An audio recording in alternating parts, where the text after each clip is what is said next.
Hello, everybody. Scott Golden here with the Pro Wrestling Logic YouTube channel. Welcome to those of you who are new. Welcome back to those of you seasoned veterans of what we do around here. What we do around here is bring about conversations of a pro wrestling nature, old school, new school, all points in between. It's been a while. This is a little bit behind, about a week behind, but it is the um, Raw review for the 23rd of May 2022. Video package opens Usos beating RK Bro, unifying the tag titles on SmackDown. Riddle then teams up with the Street Profits against the Usos and Sami Zayn tonight. Riddle is wrestling tonight after being splashed through a table on Friday, and this surprises the announcers. Do we really care about this? Anyway, Riddle enters alone, crowd chants for him, calls out Randy Orton, his best friend, his dude, his bro. Riddle says the last couple of years have been hard for Orton, particularly the past few months. Riddle says Orton's got a bad back, but he could barely walk before the unification match. Riddle said Orton knew how much the match meant to him and the fan, and he went through with it. Riddle loves and appreciated Orton. He doesn't know what the future holds for RK Bro. He wasn't sure if they'd ever team again. He knew Orton was watching at home, so he leads the crowd in an RK Bro chant. The announcers run down tonight's card, countdown for Cody Rhodes' match against The Miz. So now basically we admit the first couple of hours of the show are worthless until we get Cody Rhodes out there. Anyway, Rhodes segment is once again being placed at the top of the 10 o'clock hour. Usos cut a pre-match promo saying that they accomplished what they said they would. They take out Orton, ended RK Bro, and kids and grown men are crying. Riddle attacked the Usos during their entrance. Street Profits joined. Officials tried separating everyone, and they go to commercial break. Six-man tag team match. Riddle and the Street Profits defeat Sami Zayn and the tag team champion Usos. 12:36, decent enough match, although six-man tags are not my thing. Zayn wrestled Bloodline in a Bloodline t-shirt. They go to the break about 4 minutes into the match. Usos superkick Montez Ford outside the ring. When they return, Ford attempts a comeback. Usos take out his partners. Ford then returns, knocks Zayn and Jimmy Uso off the apron. Jey Uso hits an enziguri. Riddle hot tags, runs wild, and hits a bunch of suplexes and sentons. Angelo Dawkins takes the Usos out before Ford wipes them out with a needless dive. Although, if you're gonna do this dive stuff, at least there's some sort of value there. Riddle comes and gives Zayn a DDT before chasing the Usos off the apron. Usos decide to just leave. Riddle pins Zayn with the RK Bro for the pinfall, and then Riddle, Ford, and Dawkins all did Randy Orton's post-match. They announced that rematch between Lashley and Almost at Hell in a Cell. Lashley Almighty Challenge. Lashley's in a good mood after beating Almost in a cage last week. He said he knows that the war isn't over, and he's not surprised to learn that fighting back against Hell in a Cell, MVP comes out and complains about last week's result and blamed it on faulty equipment. Lashley then announced that his challenge, he would wrestle MVP tonight. The winner would pick the stipulation for the Hell in a Cell match. So basically more filler. Lashley then threatens MVP, putting him down with a hurt lock. MVP tries a poorly planned sneak attack, almost distracts Lashley. Lashley knocks him off the apron anyway. Then we go into the second hour, and it already feels like a long show. They announced another show in Saudi Arabia. Really bad idea, but the money's there, so why not? Backstage, Dana Brooke told Adam Pearce that she wanted a future women's title match. As she leaves, Becky Lynch comes in wearing a Jerry Seinfeld shirt. Pearce signed a rematch with Asuka tonight. If she won, she'd get a title shot at Hell in a Cell. Lynch is delighted to hear this. She said she's less enthusiastic if she won the triple threat. Judgment Day segment. Damian Priest re-riff entered at 8:53. Segment starts at 9:01. So basically, they waste time. speak while encouraging people to join them. Edge said he wasn't chosen to be a top guy like John Cena. He made the miracle at his own hand. He goes over it again about the fans being sheep and whatever they do, whatever their bosses tell them. Edge wonders who's the next member would be. Maybe it'd be Tommaso Ciampa, Corey Graves, Alexa Bliss, Drew McIntyre, Liv Morgan, Finn Balor, AJ Styles. He told Styles if he joined them, his kids could refer to him as Uncle Edge. And then we go to mixed tag match: Rhea Ripley and Damian Priest with Edge defeating Liv Morgan, AJ Styles, 11:37. Not too bad. Morgan takes control over Ripley and wipes her out with a dive before Styles clocks Priest, sliding knee off the apron. Morgan and Styles are getting in a bunch of decent stuff. Styles gives Priest a Pele kick and then makes a hot tag. Morgan knocking down Ripley, missile drop kick, and the code breaker. Edge puts Ripley leg over the rope to break the cover. Styles then attacks Edge after Priest tries to save him. Styles then knocks him down as well. Morgan attempts Oblivion, but Edge had held Ripley's pants to help block the move. Morgan then falls and cradles Ripley for the pinfall win. Styles goes after Edge after the match. Trio teams up. Edge and Priest gives Styles a spear, leg sweep, and Ripley powerbombs Morgan. Basically, the heels have the heat, and the rest of the country, well, who cares? Anyway, so Miz tells Kevin Patrick that he, like Seth Rollins, was sick of Cody Rhodes and said you can't trust a man with a neck tattoo.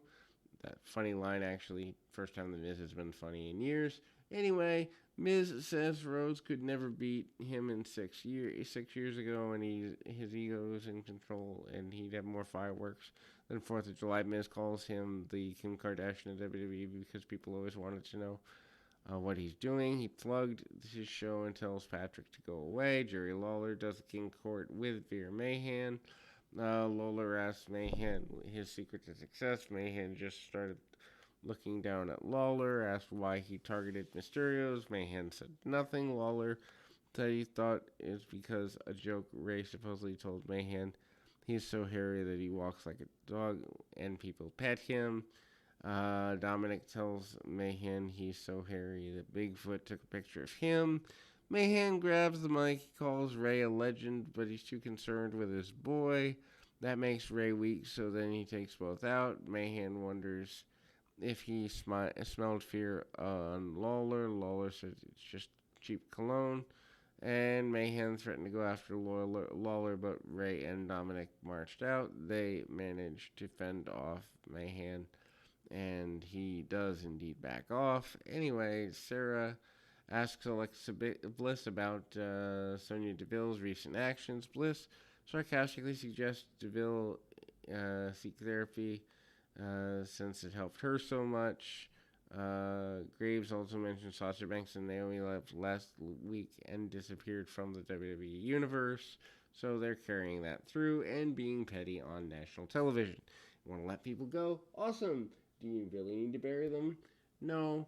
Honestly, it's childish, narcissistic BS, but what do you expect from a McMahon? Anyway, Alexa Bliss defeats Nikki Ash with Doudrop 3 minutes. Bliss wins quickly with the Twisted Bliss. Patrick interviews Seth Rollins about Cody Rhodes. Rollins said the fans used to sing his song every night in every city, but now he hears Cody chants, and that makes him physically ill. He can't believe that Cody countdown clock and wondered what where the countdown clock was for him. Cody enters. He gives the weight belt to a young fan in the front row. Third hour begins. There's an Asuka video package followed by an interview. Asuka tells Sarah that Lynch is not ready for her last week because she's too busy crying. She cried so much she got a rematch. Asuka planned on beating her again and turning her into big time baby. Cody Rhodes defeating The Miz via disqualification, 8 minutes 56 seconds. Rhodes is in control until The Miz crotches him on the top rope and botches the outside deal. After the break, Miz is in control. Miz dodges a corner clothesline, Rhodes follows up with a power slam, Cody Cutter, and a figure four. Miz goes for the break. Rhodes then goes to the top, perhaps the moonsault to the outside, but Rollins runs down and shoves him off for the DQ. Rollins and Miz double team Rhodes after the match. Rollins then drives Miz into the steel steps, and Rhodes sold like he injured his knee. Rollins is leaving. He yanks Rose's weight belt away from the fan in the front row. Rollins hit him in the back with the belt before leaving. Rhodes slowly gets back to his feet. The fan cheers for him. He grabs the belt, limped to the fan, and give it back to him before leaving with the help of the referee. Match is a bit of a waste of time, but so is most of Raw. Ezekiel defeats Chad Gable with Otis and Kevin Owens. 4 minutes, 24 seconds. Why even have them get ready for a match that's going to run less than 5 minutes? Owens sits at ringside commentary table. He isn't technically on commentary, but he yelled at Elias for the majority of the contest. Otis strips Ezekiel, allowing Gable to attack him and target his leg. Ezekiel then gets up on his feet and moonsault attempt, followed by a stinger splash. Otis then decks Ezekiel. As Gable distracts the referee, ref still tries to figuring out what happened. He tosses Otis from ringside. DQ practically same thing in the previous contest, so who really cares? Ref turns around in time to see Owens is able to attack Ezekiel, so he tosses Ezekiel and then rolls Gable for the pinfall win. After the match, they tried to attack Ezekiel and then balled through the crowd. Owens then said he's sick and challenged Ezekiel to a match at Hell in a Cell. Ezekiel accepts. And then Patrick interviews Rhodes after he left the trainer's room. Rhodes is dinged up, but he can still put weight on his leg, which is good news. He's bad news for Rollins. He said he's drawing on Rollins, and he's going to go 0-3 against him. Rollins then warned to finish the job at Hell in a Cell. Rhodes is waiting for him in that match. MVP with almost defeats Bobby Lashley via countout 3 minutes 7 seconds. Why did they even do this segment? MVP stalls before faking an injury, distracting the referee, allowing Omos to deck Lashley with a clothesline. A different ref from the last match is obviously too stupid to notice any of this. Anyway, Omos is about to attack Lashley on the outside of the ring, but Lashley fights him off with the ref called for the bell. And this is just there. Lacey Evans returns to action next week. And then we get 11 minutes of time killing before the main event gets in the ring. Then Becky Lynch defeats Asuka, 11 minutes 27 seconds. They collide with clotheslines. Asuka follows up with a German suplex, running hip attack, strike, and sliding knee for near fall. Lynch then tries to cover, puts her feet on the rope. Asuka kicks out of a code breaker. Asuka follows up with a superplex off the middle ropes for a near fall. Asuka hits a knee strike and Lynch falls into Belair's lap. She's watching at ringside this whole thing. Lynch drives Asuka into the table before Asuka scrambles back into the ring to avoid a countout. Lynch rolls her up for the pinfall title match for the women's title at Hell in a Cell. Is now a triple threat match between Asuka, Bianca Belair, and Becky Lynch. I got through that in about 13 minutes, and I still feel like I wasted a lot of time in my life. At least you didn't have to watch it for 3 hours. Raw is miserable. We'll be back with more right after this.